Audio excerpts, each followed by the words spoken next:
ლაპარაკობს თბილისი. გამარჯობა თქვენი ახლად მომავალო. მე უკვე მიმავალი გეთხოვები და ვთქვარ რომ საგულისხმოანდეს და ვერას გიტოებს გარდამასო ხმეთნავედებისა. გიყვარს თქვენი ერი როგორც პირველი საფეხური კაცობრიობის სისტემისა, რადგანაც სიყვარულია ადამიანის.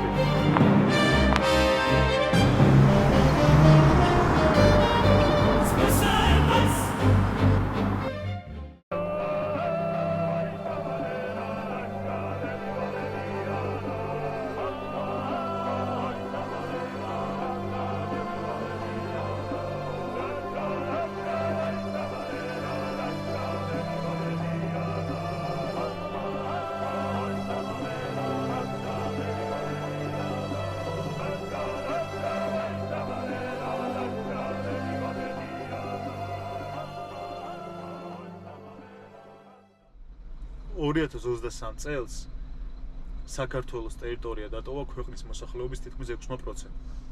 6%.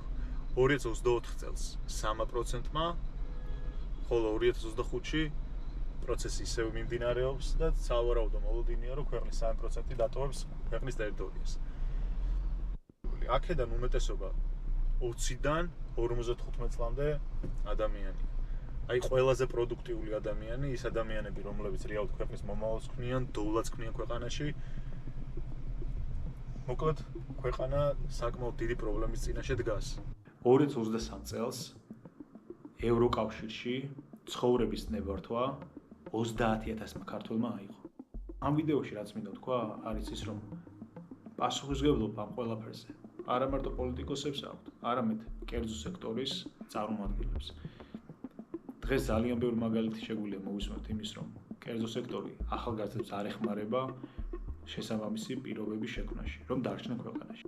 ორგანიზაციებს და კომპანიებს დღეს არ ესმით, რომ თუ ჩვენ შევუხმით თანამშრომლებს უფრო მეტ კეთილდღეობას, ჩვენ მათ მივცემთ მოტივაციას, რომ ქვეყანაში დარჩნენ. აქ არ იგულისხმება მაგალითად ხელფასი, აქ იგულისხმება ელემენტარული ეგრეთ წოდებული work-life balance-ის დაცვა.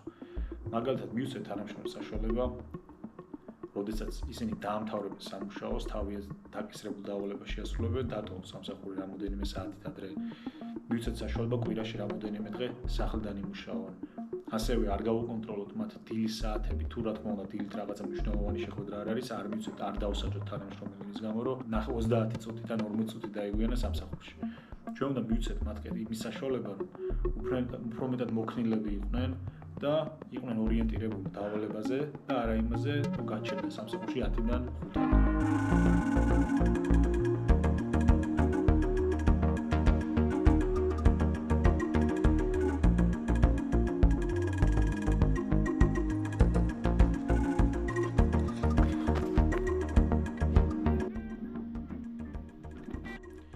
ეხლა ისმის კითხვა, აი როგორ უნდა ვიყოთ უფრო მეტად დავალებაზე ორიენტირებული და როგორ უნდა მოვახდინოთ ცვლილებები, ორგანიზაციული ცვლილებები საქართველოში, ან რატო არის ეს სასიკეთო, რატო იქნება კარგი სასიკეთო კერძო სექტორისთვის. არსებობს ესეთი უბრალოდ არსებობდა ესეთი მეცნიერი ჰოფსტედე, ჰოლანდიელი ფსიქოლოგი, რომელმაც შექმნა ეგრეთ წოდებული განზომილებები, რომელიც ანიჭებდა ქულებს, სხვადასხვა განზომილებებს და ამ განზომილებების მიხედვით იზომებოდა თუ ქვეყანაში მაგალითად როგორი არის ინდივიდუალიზმის დონე, როგორი არის კოლექტივიზმის დონე. ერთ-ერთი განზომილება, რომელიც ძალიან მნიშვნელოვანი არის და რომელიც ნათლად ასახავს ძალიან ბევრი პოსტკომუნისტური ქვეყნის რეალობას, არის ძალაუფლების დისტანციის ინდექსი. ეს ძალაუფლების დისტანციის ინდექსი რეალურად გვაძლევს საშუალებას დავინახოთ ქვეყანაში რა მიდგომები არის ძალაუფლებისადმი. იგივე ეხება ორგანიზაციულ ძალაუფლებას, სადაც მენეჯმენტს, კომპანიის დამფუძნებელს და ასე შემდეგ. ქვეყნებში, სადაც აღნიშნული ძალაუფლების დისტანციის ინდექსი არის მაღალი, ერთპიროვნული გადაწყვეტილებები უფრო ხშირად მიიღება, ნაკლებად ხდება გუნდის ჩართვა და გუნდის მოსაზრებების გათვალისწინება და აღნიშნულ კომპანიებში ძალიან რთული არის ხანდახან ინოვაციის დანერგვა. გრიშა მითხრა, სულ მოტოციკლეტების ვიბრაციის ბრალი აქვს. მე რამდენიმე სისულელეს იტყვის. ყველაფერი უნდა გაიმეორო. არა, ბატონო ვას, არ გეწყინეს. მე პატარა კაცი ვარ. რასაც ჩამძახებენ, იმას ამოძახ. უნდა აღინიშნოს, რომ მხოლოდ პოსტ-საბჭოთა ქვეყნებში არის, არა მხოლოდ, მაგრამ ჩვენს რეგიონში პოსტ-საბჭოთა ქვეყნებში არის აღნიშნული ინდექსი განსაკუთრებით ესეთი მაღალი. ეს იქიდან გამომდინარე, რომ პოსტ-საბჭოთა ქვეყნებში და საბჭოთა კავშირის როგორც მოგხსენებათ, ერთპიროვნულად მიიღებოდა გადაწყვეტილებები, იერარქია სტრუქტურის ზემოდან ქვემოთ მოდიოდა. რაც იმას ნიშნავდა, რომ არასდროს გადაწყვეტილებები ქვედარგოლში არ მიიღებოდა, ყოველთვის გადაწყვეტილებას იღებდა რაღაც პატარა ჯგუფი და ეს ჯგუფი იყო ხელმიუწვდომელი და ამ ჯგუფს გააჩნდა შეუზღუდავი ძალაუფლება. და დღესაც კი ჩვენ საზოგადოებაში თუ დავაკვირდებით, ძალიან ხშირი არის ისეთი მიდგომები, მაგალითად ვინ რაიმე პატარა თანამდებობაზე ვინ თუ აღმოჩნდება, იმის და მიუხედავად შეიძლება ძალაუფლებრივი კუთხით დიდი დატვირთვა არ ქონდეს, მაინც რაღაცნაირი ფსიქოლოგიური ეფექტი აქვს საზოგადოებაში. მე ტანკისტი ვიყავი. ომამდე. იცით თუ არა თქვენ? აი დასავლეთის ქვეყნებში მიდგომა სულ სხვანაირია. დასავლეთის ქვეყნებში უფრო ბრტყელი არის აღნიშნული ჭყალებში ბრტყელი არის აღნიშნული იერარქია, სადაც გადაწყვეტილებები არ მიიღება ერთპიროვნულად, გადაწყვეტილებები მიიღება დემოკრატიული პრინციპით. მენეჯერი თუ კომპანიის დაფუძნებელი CEO თუ CFO არ ნიშნავს იმას, რომ მას აქვს უფლება რაიმე საკითხში ერთპიროვნული გადაწყვეტილება მიიღოს და არ გაითვალისწინოს გუნდურობის პრინციპი. აი ხშირად გქონია, აი თუნდაც სტივ ჯობსის მაგალითი, ან ბევრი ცნობილი CEO-ს მაგალითი, სემ ოლტმენი მაგალითად, ChatGPT-ის დამფუძნებელი, რაღაც პერიოდით მოხსნეს თანამდებობიდან სწორედ იმის გამო, რომ იგი ეგრეთ წოდებული shareholder-ების ინტერესებს არ ითვალისწინებდა და გუნდურობის პრინციპი იყო დარღვეული. მიზეზები სხვაც იყო, მაგრამ ეს უფრო დღევანდელი თემა არ არის.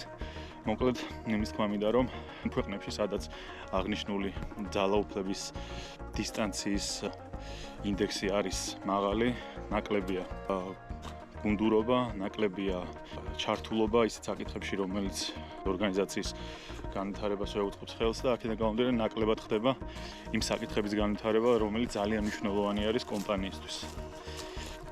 სწორედ და რა შუაში ახლა აღნიშნული ძალაუფლების დისტანციის ინდექსი ჩვენ თემასთან.